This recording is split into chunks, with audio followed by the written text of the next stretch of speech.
Bon alors, réponse à quelques questions concernant donc les CSP, les catégories socio-professionnelles, donc à la manière dont elles sont constituées et à la manière dont on peut les appréhender intuitivement. Alors là encore, hein, les questions elles sont juste là pour vous stimuler dans la lecture du polycopié.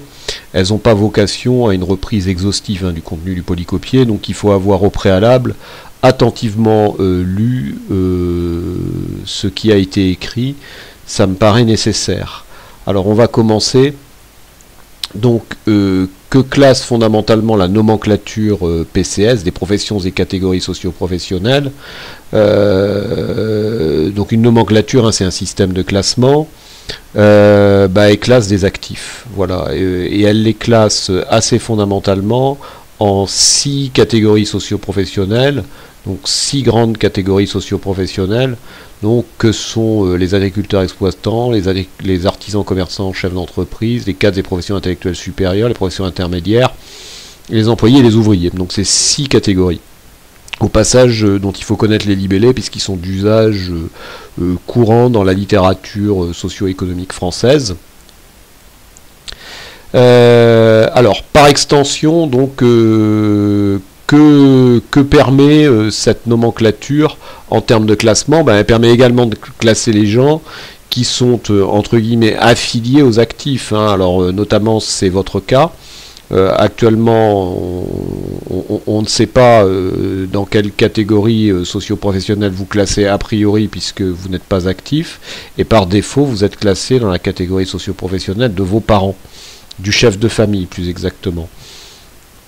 Alors quel est l'objectif de cette nomenclature, hein? Donc c'est une nomenclature qui a été élaborée après la Seconde Guerre mondiale. Elle avait d'ailleurs été commencée, la réflexion concernant son élaboration avait d'ailleurs débuté avant-guerre. C'est ce qu'on appelait les classifications parodies. Donc quel est l'objectif, hein? C'est de constituer de grands groupes sociaux. C'est-à-dire ce sont des individus qui ont des relations de sociabilité, qui leur donne conscience d'appartenir au groupe en question. Alors là, le mystère, c'est est-ce que cet objectif a été atteint ou pas. Donc ça mériterait discussion, ça mériterait presque une thèse d'ailleurs. Donc on ne va pas vraiment répondre.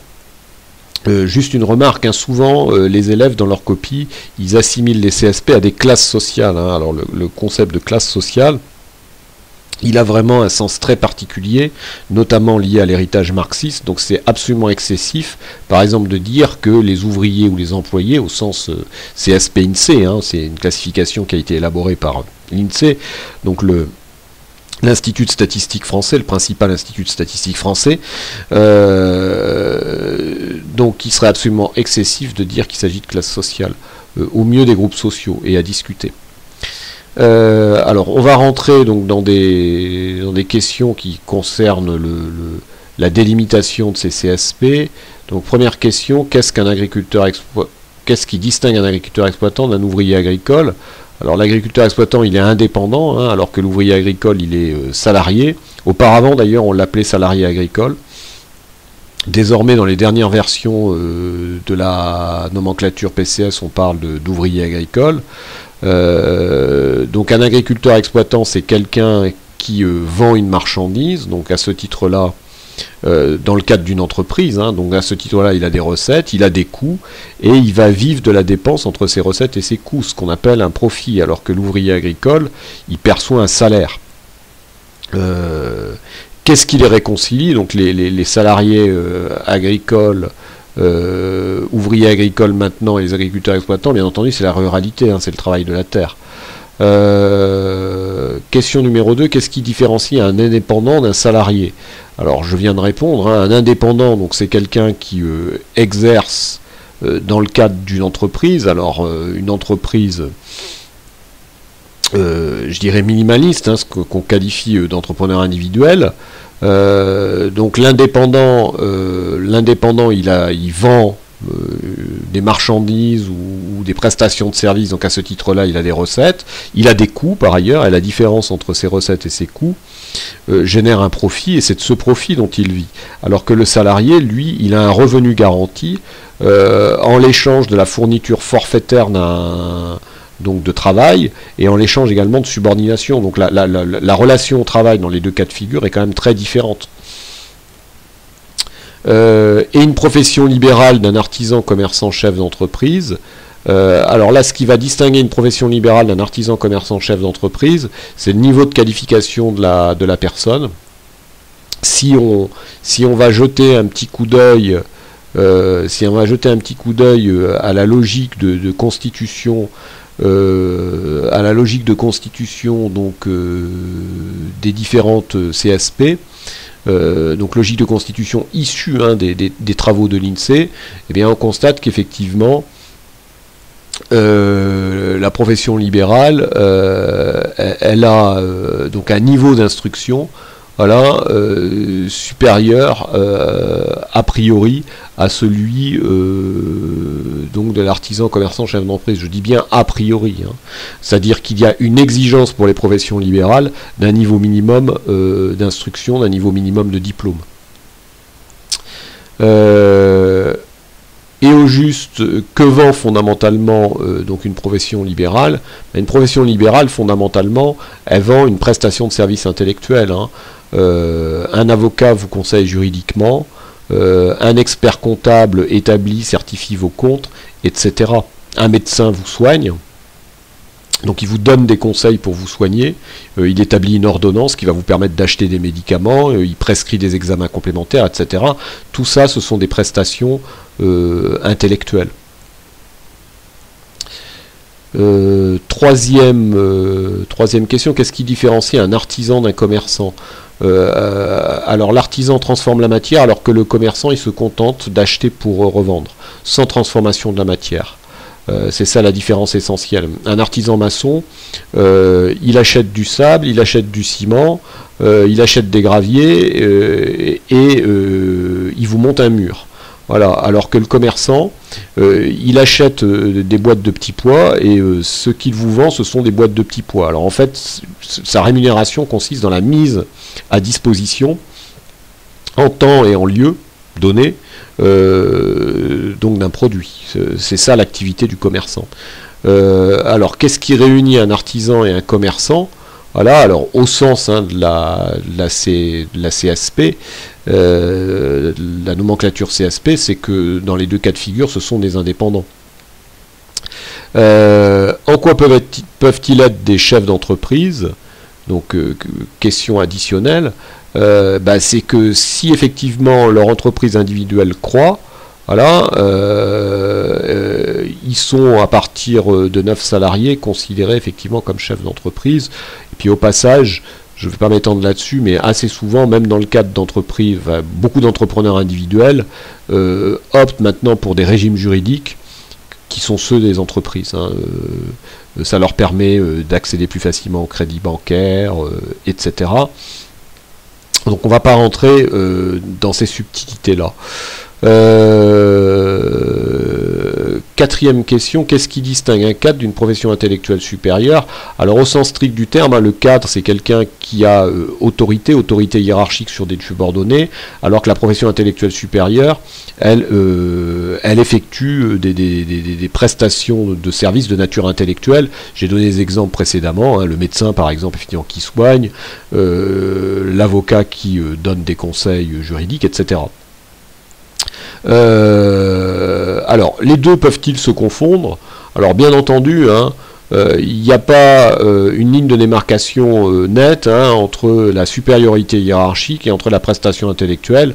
Donc, bien souvent, les cadres, par ailleurs, ils sont l'auteur, effectivement, de prestations intellectuelles. Alors, on va prendre le cas typique d'un ingénieur. Donc, c'est quelqu'un qui est en position, effectivement, d'autorité hiérarchique. Il a des subordonnés, des professions intermédiaires, notamment, et il effectue des prestations intellectuelles. Donc, c'est un univers, d'ailleurs, où, généralement, l'autorité, elle procède de la détention d'un diplôme qui permet des prestations intellectuelles. Donc dans le petit graphique là que j'ai élaboré moi-même, qui permet de piger, et non pas d'avoir une compréhension purement, je dirais, séquentielle à la INSEE de la nomenclature PCS ou CSP, comme vous voulez, mais d'avoir une compréhension un petit peu intuitive. Donc l'essentiel en fait des cas des professions intellectuelles supérieures, ils sont en haut là, de ce cadran rouge, je fais pivoter mon pointeur. Et on peut trouver effectivement des cas de figure un petit peu particuliers. On va avoir des individus qui sont en position de commandement, sachant qu'a priori la prestation intellectuelle, en tout cas liée à la détention d'un diplôme, est relativement faible. Donc je sais pas, je vais donner un exemple, ça serait l'exemple par exemple d'un directeur commercial. Par exemple dans le secteur de l'automobile. Donc ce sont des gens qui ont des qualités en termes de sociabilité commerciale très particulières, hein, qui échappent d'ailleurs largement au tamis de la formation supérieure. Donc typiquement des gens qui vont avoir un bac pro par exemple, donc un niveau de diplôme relativement, on va dire, modeste, voilà, mais qui par ailleurs ont montré leur capacité dans des concessions automobiles à vendre, voilà, donc qui se trouvent effectivement en position d'encadrement.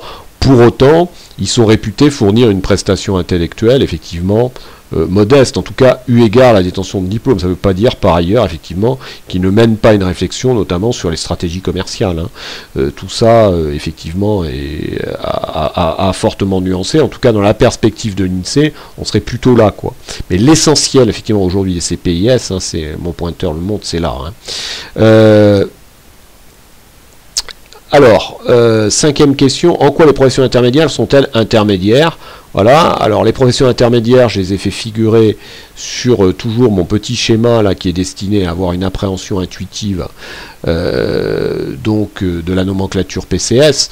Ben, en termes de commandement et en termes de prestations intellectuelles, donc de détention de diplôme, elles sont tout simplement intermédiaires. Donc typiquement aujourd'hui, le recrutement des professions intermédiaires se fait plutôt à Bac+2, il y a encore quelques années il se faisait plutôt à Bac Pro, voilà, mais désormais il se fait plutôt à Bac+2, voire désormais plutôt à Bac+3 avec la transformation des DUT en BUT, hein, Bachelor universitaire technologique, au lieu de diplôme universitaire technologique. Donc ils sont entre les cas des professions intellectuelles supérieures et puis les employés ouvriers. Voilà, tant du point de vue du commandement, donc de la chaîne hiérarchique, que du point de vue de la prestation intellectuelle. Bon, historiquement, hein, la figure emblématique de la profession intermédiaire, c'était le contremaître dans l'usine taylorienne. Et le contremaître dans l'usine taylorienne, il était la courroie de transmission entre le bureau des ingénieurs, qui concevait les produits et puis les méthodes de production, et puis les employés, enfin les ouvriers plus exactement, les fameux ouvriers spécialisés, c'est-à-dire non qualifiés, qui effectuaient de manière répétitive des tâches élémentaires. Et la courroie de transmission, c'était le contremaître. Voilà. Donc les professions intermédiaires, elles s'inscrivent dans cette logique. Alors, sixième question, qu'est-ce qui distingue un employé d'un ouvrier? Alors, ce qui distingue fondamentalement un employé d'un ouvrier, c'est que, a priori, l'un transforme la matière, l'ouvrier, alors que l'autre pas. Voilà. Alors, l'employé, il est plutôt dans le secteur des services, l'ouvrier, il est plutôt dans le secteur industriel ou artisanal. Ce qui les réconcilie, c'est qu'ils ont un niveau de formation relativement faible, a priori, voilà, inexistant ou faible, voilà, substantiel néanmoins dans le cadre des ouvriers qualifiés, hein, puisque désormais ils sont recrutés à Bac Pro, voilà. Ce qui les réconcilie également, c'est qu'ils sont subalternes, c'est-à-dire qu'ils sont sous l'autorité d'une profession intermédiaire ou d'un cas des professions intellectuelles supérieures. Voilà, pour dire les choses simplement.